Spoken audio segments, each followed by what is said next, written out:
Welcome in this video.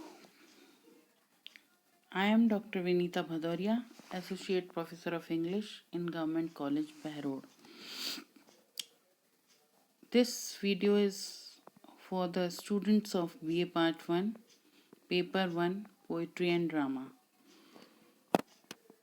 In this video, I am going to discuss Shall I Compare Thee, a sonnet written by William Shakespeare. A brief introduction of the poem Shall I Compare Thee? Shall I compare thee to a summer's day is written in the form of the sonnet by William Shakespeare. The poem is addressed by Shakespeare to his friend W.H. The poet points out that the fairest and the most resplendent things decay and decline by chance or by the laws of nature, but the beauty of his friend will not suffer the ravages of death. The beauty of his friend has been immortalized by the poet in this poem. According to the poet, beauty of the day is temporal, temporary, but beauty of his friend is immortal. That can never be fate. The poem is a sonnet. What is sonnet? Sonnet is a 14-line poem written in iambic pentameter. Iambic pentameter is 5 feet meter written with blank verse. This is one of the best known of the 154 sonnets written by the English playwright and poet William Shakespeare. It is also known as Sonnet 18, published in 1609. It is one of the most acclaimed of all 154 sonnets and one of the most famous lyrics poems in English. Poet seems to have got a better idea in preserving his friend's beauty through his verse. Eternity is the general theme of the poem. The tone of the sonnet is endearing, and the poet is trying to convince the readers of the eternal beauty of his young friend. I will recite the poem for you and then explain line by line. Shall I compare thee to a summer's day? Thou art more lovely and more temperate. Thee, thee. Thee means the beauty of the friend's poet, poet's friend. Summer's day. A day in summer is charming and beautiful in European countries, cold countries. Lovely is charming. Temperate means calm and mild. Poet opens the poem with a question addressing his friend, Shall I compare thee to a summer's day? In Hindi, I can explain you that क्या मैं तुम्हें एक खुशनुमा गर्मी के दिन से तुलना कर सकता हूँ तुम्हारी? The speaker is in confusion whether he should compare the young man's beauty with that of summers or not. And then he drops the idea as he believes that his friend is too perfect to be compared with the summer. In the next line, thou art more lovely and more temperate, means he is emphasizing that his dear friend is more lovely, more charming, and more calm and mild, more temperate than the summer. Whereas the summer is extreme with its harsh days, his love's beauty is gentler and more restrained than the summer. Rough winds do shake the darling birds of May, and summer's lease hath all too short a date. Darling, lovely, birds of May, flowers that grow in May, rough, coarse, blowing rudely, leaves is life hath all too short a day. Means summer lasts for a short time, its duration is not unending. In these lines, poet has personified summer. He says that the violent summer winds, rough winds, tej hawaएं, are a threat to the beautiful new flower buds that popped up in the early summer. He argues that summer doesn't last very long. It will end and is only for a short lease, where it comes for a short time, not permanently. The summer must abide by the agreements made to the weather. Sometimes too hot, the eye of heaven shines, and often is his gold complexion dimmed. Too hot. Too hot is dazzling brightness. Tej. The eye of heaven. Eye of heaven means sun. Gold, golden color of sun.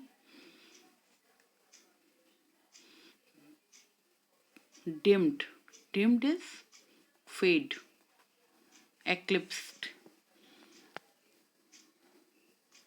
So, in these lines, poet says, again, he is using personification of nature. He says that sometimes the sun, eye of heaven, is sun, is too hot and sometimes too dimmed. Dimmed is faded due to clouds. So the poet refers that the sun as the eye of heaven and the golden face of the sun as his gold complexion. The poet is praising the beauty of his beloved friend indirectly by showing us the shortcomings of the otherwise beautiful summer season. So, in other words, we can explain it. During summer, the sun sometimes is extremely hot and disturbing. It is often covered with black clouds. There are no such things in his friend's beauty. And every fair from fair sometimes declines by chance or nature's changing course untrimmed. Fair. Fair is beautiful. Decline, depart. Nature's changing course in the process of changing brought by the laws of nature. Untrimmed, disordered.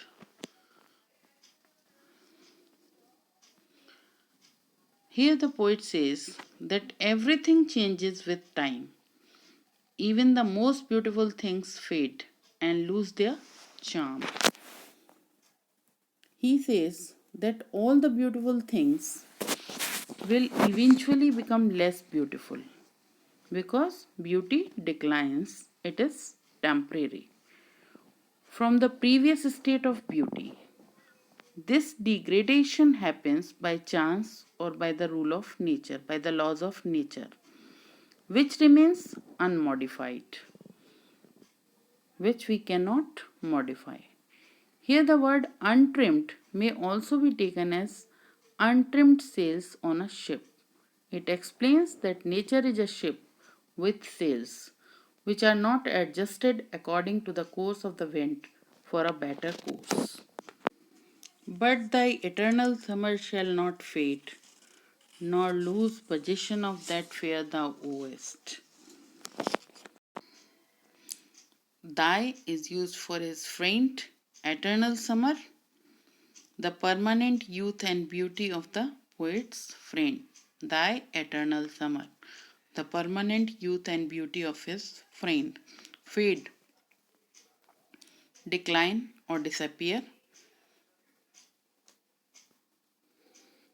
Lose possession, gets lost or is deprived of. That fair, That fair is that beauty. Oest, which his friend possesses.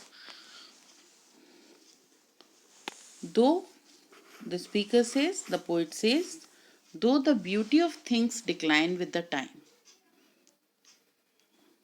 as the time goes, beauty fades.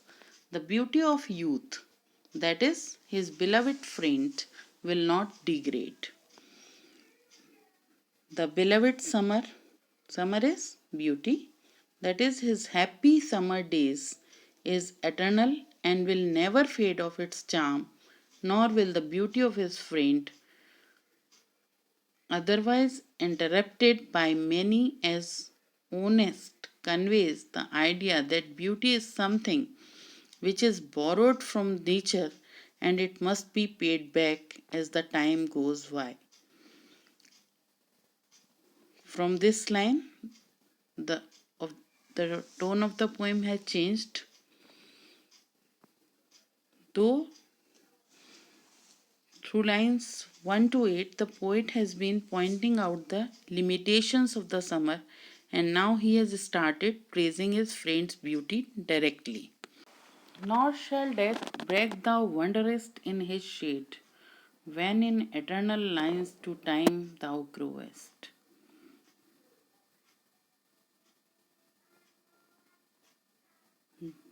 The poet says, death will not be able to boast seeing the lover wandering under its shade. The speaker personifies death here.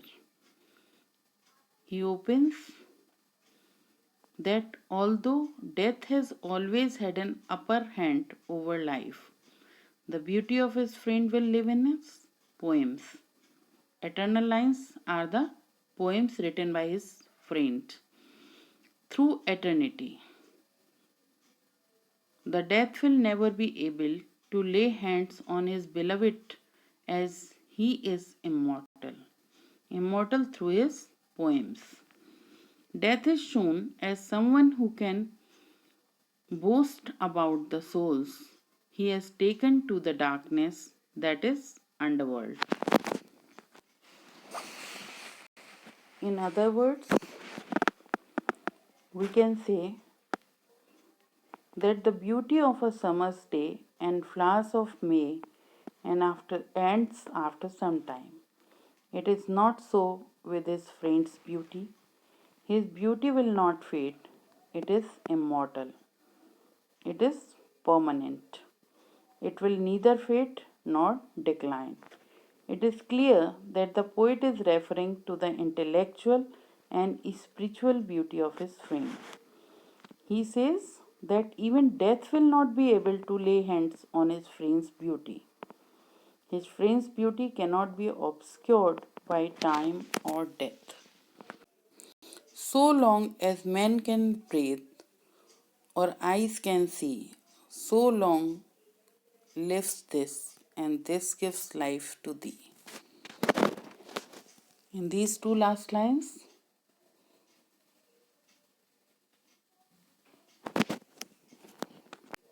poet says that his friend is portrayed in eternal verses, so even death will not have any effect on it.